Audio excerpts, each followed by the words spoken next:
99% of people are not willing to do what it takes to make their dreams come true. The Marines have a saying, everybody wants to go to heaven, but nobody wants to die.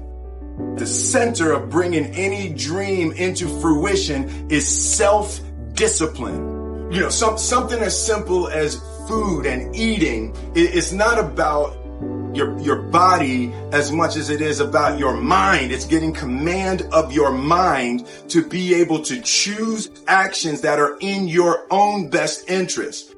Every day we are choosing that's not in our own best interest. So if the world is attacking you and the world wants to fight you and the world's trying to hold you down, so you're going to kick yourself in the balls? So you're going to stop yourself from getting what you dream. And I think the word discipline has kind of gotten a bad name. We think about it in terms of punishment. I'm not talking about discipline in that way. I'm talking about discipline in the sense that you forego immediate pleasure for the exchange of long-term self-respect. I believe that self-discipline is the definition of self-love. That when you say that you love yourself, that means that you have behavior towards yourself that is loving. Self-discipline is the center of all material success. You cannot win the war against the world if you can't win the war against your own mind.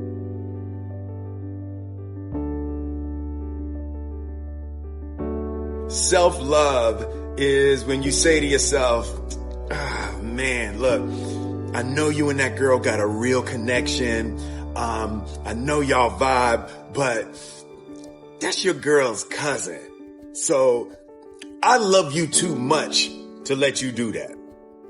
It's like you say to yourself, hey man, look, I know you want to eat that pizza and it'll be really good, but I can't let you eat that, man. Cause if you eat that pizza, you're going to feel like shit, and I love you too much to let you eat that. Self-love is, hey, look, I know you got a test on Monday, and I know you really want to go out with your friends. It's Saturday night. You want to go out, but if you fail that test, you're not going to feel good about yourself. I love you too much to let you go out tonight. Self-discipline is self-love. If you want to be happy, you have to love yourself, which means you have to discipline your behavior. The road to sustained happiness is through disciplining your behavior. We tend to base our self-esteem on what other people think.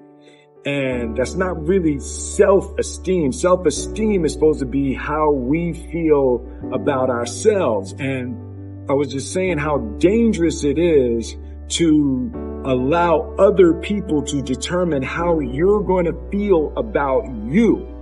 And it's kind of like looking into a broken mirror. You're going to look in a broken mirror and then change your face to try to look good in this defiled, busted, broken mirror. And it just, other people's opinions is a really way to determine how we feel about ourselves.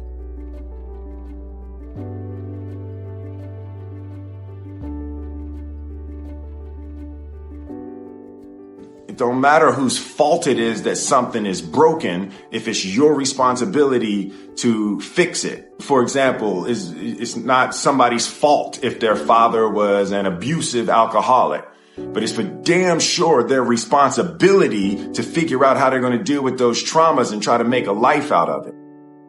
It's not your fault if your partner cheated and ruined your marriage, but it is for damn sure your responsibility to figure out how to take that pain and how to overcome that and build a happy life for yourself.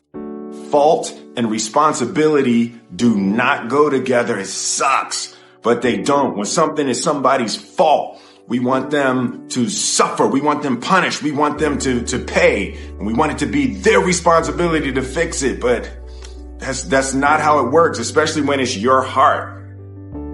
Your heart, your life, your happiness is your responsibility and your responsibility alone. As long as we're pointing the finger and stuck in whose fault something is, we're jammed and trapped into victim mode. When you're in victim mode, you are stuck in suffering. The road to power is in taking responsibility.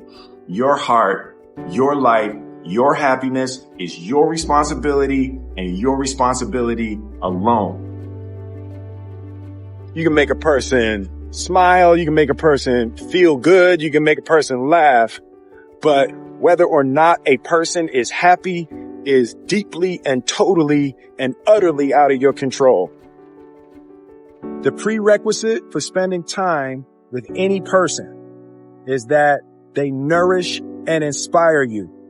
They feed your flame. Look at your last 5 text messages. Are those people feeding your flames or dousing your fire?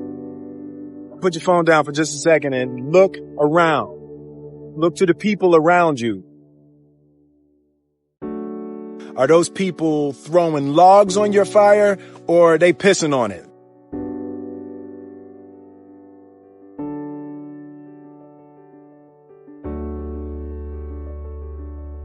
I want my life, I want my work, my family, I want it to mean something. And it's like, if you are not making someone else's life better, then you're wasting your time.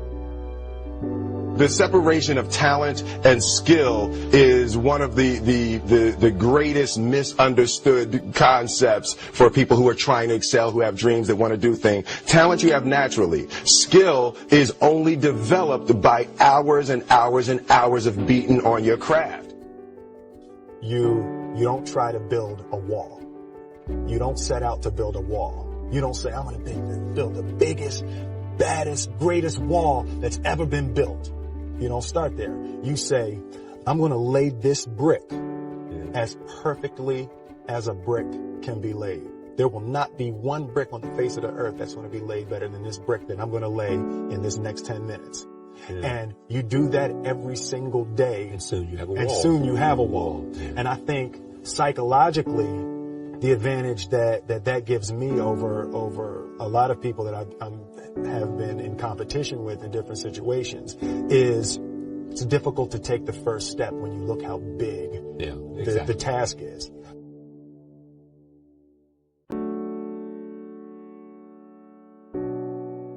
The definition of who I am is very clear to me, and it also redefines who I want to be, in that I know for a fact that I'm stronger than I thought I was. You know, you can't help but ask yourself the question, what would I do if I was in Muhammad Ali's shoes? I'm motivated by fear. I hate being scared to do something. And I think what developed in my early days was the attitude that I started attacking things that I was scared of. Why were you scared in your bed the night before? What do you need that fear for? Just don't go. Why are you scared in your bed 16 hours before you jump? Why are you scared in the car? Why could you not enjoy breakfast? Fear is fear of what? You're nowhere even near the airplane. Everything up to the stepping out, there's actually no reason to be scared. It only just ruins your day. You don't have to jump. And then in that moment, all of a sudden, where you should be terrified is the most blissful experience of your life. And God placed the best things in life on the other side of terror.